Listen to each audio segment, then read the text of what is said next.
Hi everyone, Flaming Footy here, and welcome back to a new YouTube video on the channel. And today, guys, here we are to continue my AFL 2023 three-game match reviews. And in today's video, I'm going to be reviewing the first three games of round 15, and those games are Geelong vs Melbourne, St Kilda vs Brisbane, and Sydney vs West Coast.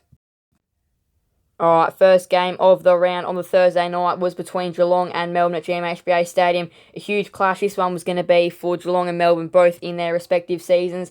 And it was a Geelong win, soured by a Jeremy Cameron injury. Geelong 11-12-78 defeated Melbourne 8-15-63 by 15 at GMHBA Stadium. Jeremy Cameron, of course, in that heavy collision, he's going to be out injured for a couple of weeks. However, he's going to be missing a clash against Sydney at the SCG and North Melbourne, potentially North Melbourne at GMHBA, and if anything further else happens as well, then they go from there. But the next couple of weeks aren't too bad for Geelong. A trip to the SCG, probably on the tougher side. North at home should be no problem if he even misses that game. However, this is a really big win. They were without Cameron for most of the game, but still managed to win, and they're a good side at GMHBA Stadium. And despite that Giants loss earlier this year, they'll definitely be going undefeated there for the rest of the year. You'd think.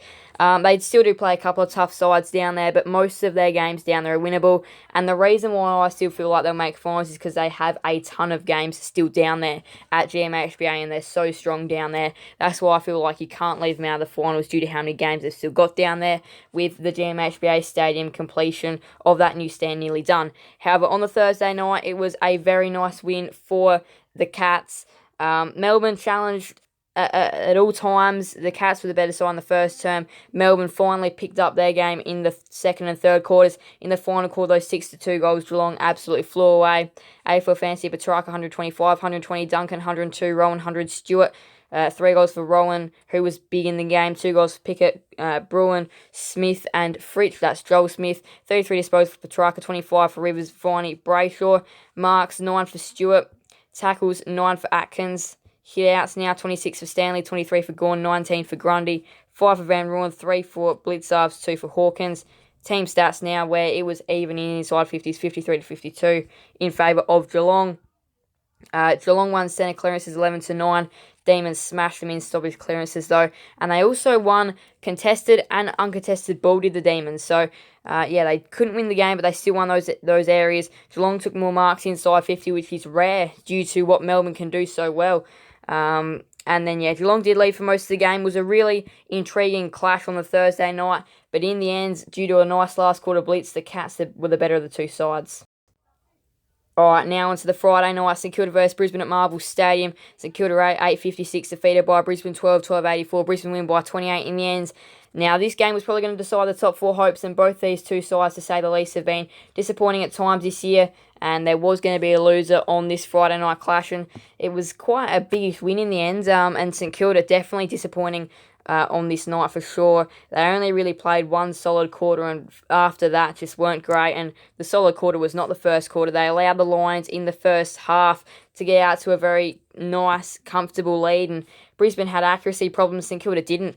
St Kilda just didn't have a lot of chances overall in that first half. Brisbane they're a forward turnover team, and they just were continuously locking they had their ball inside their 50 for a ton of time in a row. I'm pretty sure it was in this first or second quarter, I'm pretty sure it was the end of the first quarter. They just had multiple entries inside 50. The Saints could not get it past the halfway point. Third quarter, that's where the Saints gave themselves a bit of life on multiple occasions, but then in the last quarter, the Lions too good, and they run away to a very nice win in the end, and it is big for their year in St Kilda. This is a disappointing loss, and one week they're kind of really good, the next they can be a bit disappointing. They've kind of been win-loss throughout the year. 2 losses in a row now, and their season isn't over, obviously. They're still in good shape, but the back end of the year is going to be crucial for them, and I think they've got 8 wins at the moment, which we'll be checking that out, but 13 you think is what you need for finals this year. You think they make it with their run home, but it'll be interesting to see, because I think they'll probably finish definitely on the bottom half of the 8 if they make it. Sinclair 130 fantasy, 120 for Dunkley, 116 for Crouch, 110 for Andrews, 105 for Marshall, 104 for Steele, 102 for Nasai Wanganeen Miller. 4 goals for Hipwood, 2 for Danaher, and that was it for multiple goal scorers.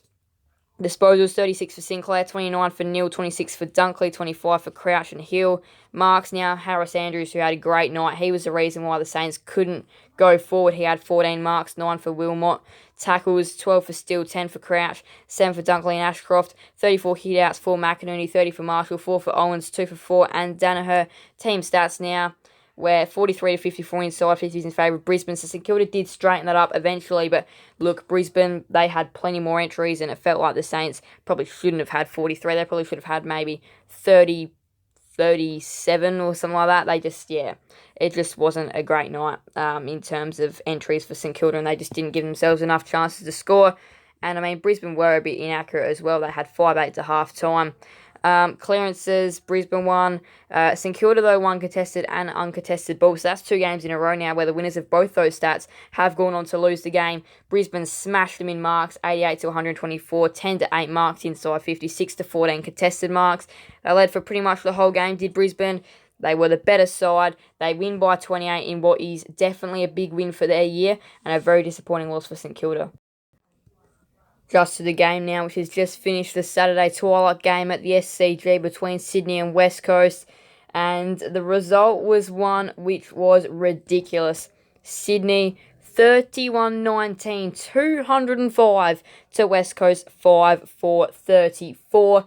This game was horrible for West Coast, and they're definitely hitting an all-time low. And Sydney, they've just jumped 4 spots on the ladder, which we'll get into that in just a moment, the ladder, after this game. But look, this is just a huge win and disastrous for West Coast.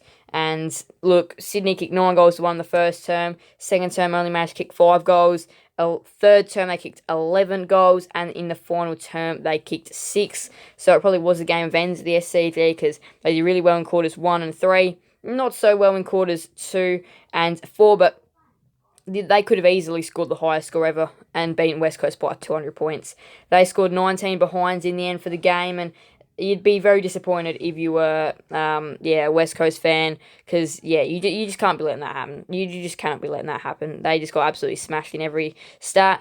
141 fantasy for Goulden, who is a beast. 129 for Heaney and Rowbottom. 128 for Warner. 120 for Shuey. 111 for Sheldrick. 107 for Kelly. 106 for McLean. 101 for Papley. Goal scorers: 5 goals for Heaney, 4 Amati, 4 McDonald, 3 for McLean, McInerney, Goulden, 2 for Warner, Clark, Parker, Darling, Allen, 1 goal for Sheldrick, Papley, Fox, Kelly, and that was it. So there were lots of goal scorers for the Swans. 33 disposals for Warner, 32 for Goulden, 29 for Sheldrick, 28 for Parker, 28 for Shuey. Marks now, 8 for Papley. Tackles, 13 for Rowbottom, 10 for Yo, 8 for Shuey. Hitting out, 37 for Bailey Williams, 35 for Hickey, 17 for McLean, 3 for Darling, 1 for Amati and Williams. Team stats now. Just a smashing in disposals, kicks, handballs, 77 to 34 inside 50, so they got dominated in that area. Did West Coast. Swans smashed them there. They won in clearances comfortably as well, 22 to 11 centre clearances. They smashed them in contested and in uncontested footy, so a big win there as well. 95 to 64 marks, 29 to 3 marks inside 50. So that just is another big blowout there in that stat as well. So a big win in that area. 19 to 6 contested marks. The Swans led for the whole game. Their biggest lead of the game being the final margin of 171 points. Huge win at the SCG for Sydney. They win by 171 points and score over 200 in the biggest win and the highest score of the year. Alright, so now to tonight's football action, which is Fremantle and Essendon, currently going on in the West. That is a big game in terms of ladder positions, in terms of seasons as well, because Fremantle's season is definitely going to hang on this game. Then Sunday's footy action is quite a big day of football. Collingwood and Adelaide kicks off the action on the Sunday early game, the MCG, and then Gold Coast and Hawthorn finishes off the rounds at Heritage Bank Stadium. In a big clash there, and it's going to be a big game deciding Gold Coast season. Buys this round: Carlton, North Melbourne, Port Adelaide, Richmond, Western Bulldogs and GWS. Now to the ladder, and is this going to have live ladder? It is. Look at the Swans. They have jumped. They were 15th. They're now in 11th spot. Percentage. They're not out of the 8 equation just yet. I haven't shut them out just yet. And with the Cats to come, I think that's going to be the season-defining game on the Friday night. It's going to be a huge game next week, deciding, again, seasons. If the Cats lose, their season is in a bit of trouble, and Sydney's season is still alive. There's still that numerical chance of finals. Round 16 now. Just going to have a quick little sneak peek at this. Thursday night, big game, Brisbane-Richmond. Friday night, probably a bigger game now due to today's result. Sydney and Geelong at the SCG. Good Friday night game, I think. Crows and North first game on the Saturday. That one might be alright. Dogs Dockers, that's still a big game as well on the Saturday. That's a big game. Gold Coast, Collingwood, the Twilight. And then Essendon, Port Adelaide on the Saturday night. I think, again, results this week with Essendon's game versus Fremantle is going to be big in that one. Hawthorn and Carlton will probably be a good game. Melbourne and the Giants. And then West Coast and St Kilda to round off the rounds. So, look, next round looks good. But anyway, though, we have seen a crazy round so far, especially due to that big Sydney win. Thank you, guys, for so much watching. Please do make sure to leave a like and subscribe and hit that notification bell. See you guys in the next another video on the channel. Thank you guys so much. Bye, everyone. Flame Footy out.